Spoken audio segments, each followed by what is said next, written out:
right, you were watching as the first day of the Republican National Convention wrapped up about 15 minutes ago.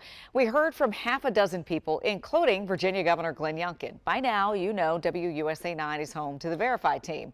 We separate fact from fiction and show you the sources we use to do that. Matt Gregory is here to talk about a couple moments from tonight's program. Matt? Yeah, guys, listen, these conventions, this is how they go, right? Leaders giving speeches with cherry-picked facts meant to rile up the base. And tonight, the message of the Republicans was all about the economy. They claimed it was better under Trump and bad under Biden. Let's take a listen. They claim that our economy is thriving, yet hundreds of thousands of American-born workers lost their jobs these past few years.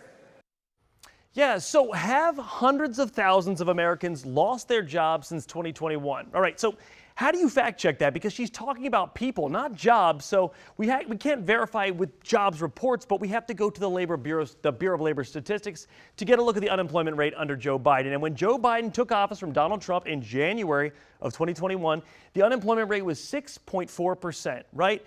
Roughly now, it's roughly 4.1%. So more people are employed, but more than 6 million people remain unemployed. So we have to rate this as inconclusive because people have lost jobs, but more have found jobs. So you can see she's being a bit disingenuous with her sharing of the facts right there.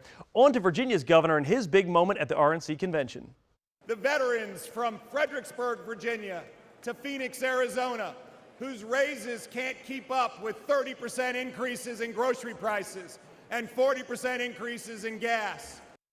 All right, now is that true? Are there 30% increases in grocery prices and 40% increases in gas prices? Well, our sources for this are the Bureau of Labor Statistics and their Consumer Prices Index, as well as the U.S. Energy Information Administration. So we can verify, guys, this is true. The average cost of groceries since 2020 has risen 25.8% since the end of 2020 to now. And the average American gas prices have risen from $2.20 at the pump from the end of 2022 to $3.45 at the pump at the end of June. But that's a more than 50% increase. So that's some of the stuff we've been looking at, and we'll continue to follow this. Leslie, back to you. All right, Matt, and we know you're going to be with us all week long. By the way, our Verify team will be closely watching every night of the Republican National Convention.